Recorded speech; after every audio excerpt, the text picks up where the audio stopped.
Okay, so bearing in mind that Jason himself has just sort of, explained the story, that it's based on this real-life case which people will know about. There is a 2009 documentary, I think, called Surviving Mumbai.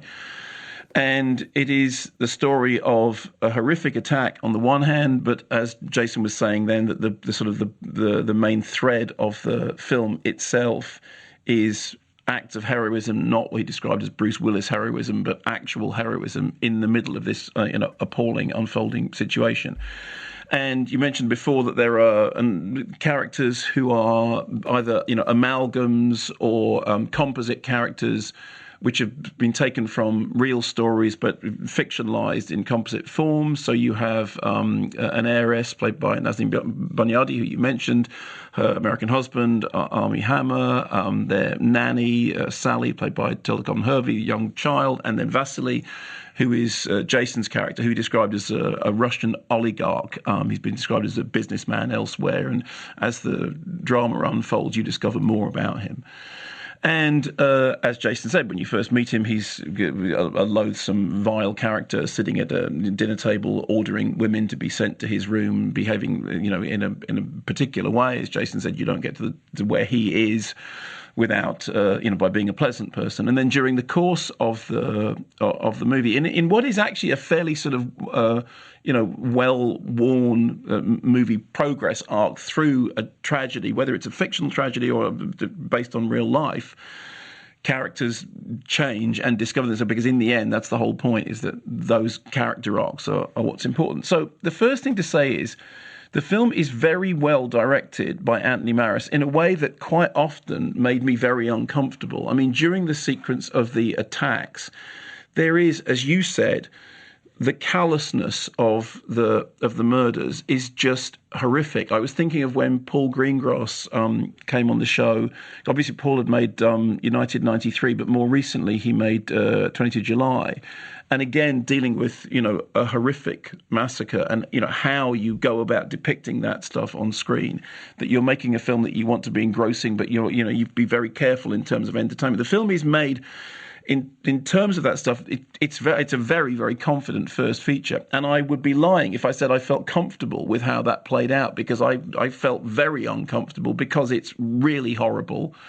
And that it's based on a real life event, and there is something about that early sequence which is really genuinely distressing. And I also think that it's almost as if you kind of wish that the film wasn't looking in that way.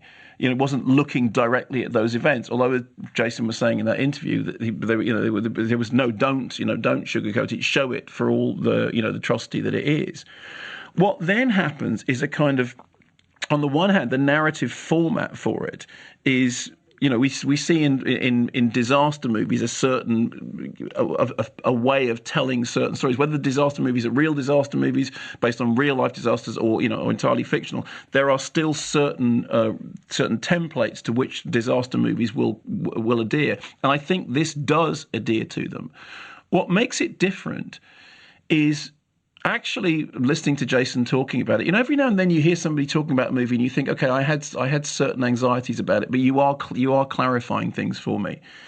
I do think that he's absolutely right that the center of the story is not the attacks. The center of the story is the way in which people respond and the unbelievable heroism, the extraordinary heroism of ordinary people. So the first thing to say, and this is not a criticism of Jason, is that the star of the movie, there's a centre of it, is Dev Patel. We begin with that character, and we begin with him, looking with his wife and child, and then he goes to work and he rushes to work and he doesn't have a shoe. He's dropped a shoe off, and he's told you can't work here because this is a hotel in which the guest is God. And this is this kind of really strange mantra: the guest is God, and you couldn't possibly work with the sandals that he has on. Then he borrows a pair of shoes that are too small for him, which is something which during the course of the story becomes very important. And you do see what happens very much through the eyes of that character, and the film is about how that character, who in another version of this movie could very easily have been sidelined, is actually the centre of it. Because although there's a number of sort of intertwining strands, his character is the centre of it. And, as is the character of the head chef. And when you when you start thinking about it in those terms of a film which is telling those stories and reminding us that in this circumstance people did these things, then it does become a different film to the film which, whilst I was watching it, I worried that it was, which is this, this depiction of this horrendous event done in such a way that I actually sort of felt at times like turning away from it. Not because it's not explicit at all. Actually, you see very, very little. But it's to do with the atmosphere of it, which I think says two things. Firstly, that it is very well directed. I haven't seen the Oscar-nominated short film that Jason was talking about, but clearly this is a first feature. This is a very, very accomplished first feature. Secondly, that any film that deals with a fairly recent tragedy, whether it's United 93 or whether it's 22 July or any of those things, are always, each individual audience member is always going to have to ask themselves a question about, is it exploitative? Is that what I want to see in a cinema film? Or, and those questions aren't answerable. I think what it comes down to in the end is whether you feel that the film is treating the subject honourably. And I think on balance, I think it is. I think what you do take away from it. I'm now thinking, I'm 4 or 5 days away from having seen it now.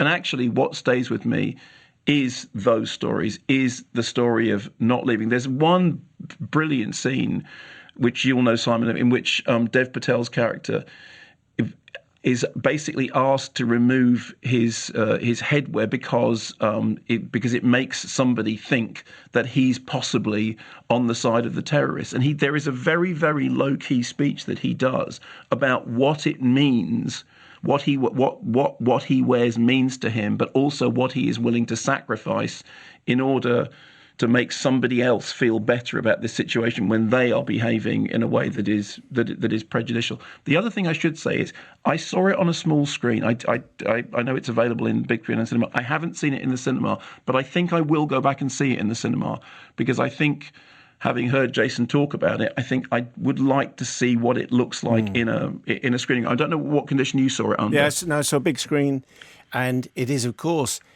for all the reasons that we have mentioned, it's a tough watch, as indeed it should be. And the thing that one of the things that stays with you is the fact that this attack took place over such a long period of time. I think it's 80 hours or something like that before special forces arrived. To put an end to that they arrived. I mean, it's an incredible amount of time. And bearing that in mind, the fact that it was, you would imagine that everybody is going to die. But the fact that I think it's 160 people died in the whole attack, and Jason said it's 30 plus who died in the hotel, and the fact that the figures are so low is down to the extraordinary heroism of the staff. So on the one hand, you despair that there are people like the terrorists who are being guided, as you mentioned, from Pakistan. They've got headgear, they've got headpieces on so that they can hear what they're supposed to be doing. But then, at the end of the day, you do have these extraordinary stories of heroism. So you think, well, that's why it's worth going to the film, because under these terrible, the worst possible circumstances, people can still do extraordinary things. And I do think, the scene in which the head chef says, look, if anyone wants to leave, you can. But then you realise that from then onwards, and as Jason was saying, not just people staying, people who were out who came back again, that is an extraordinary story.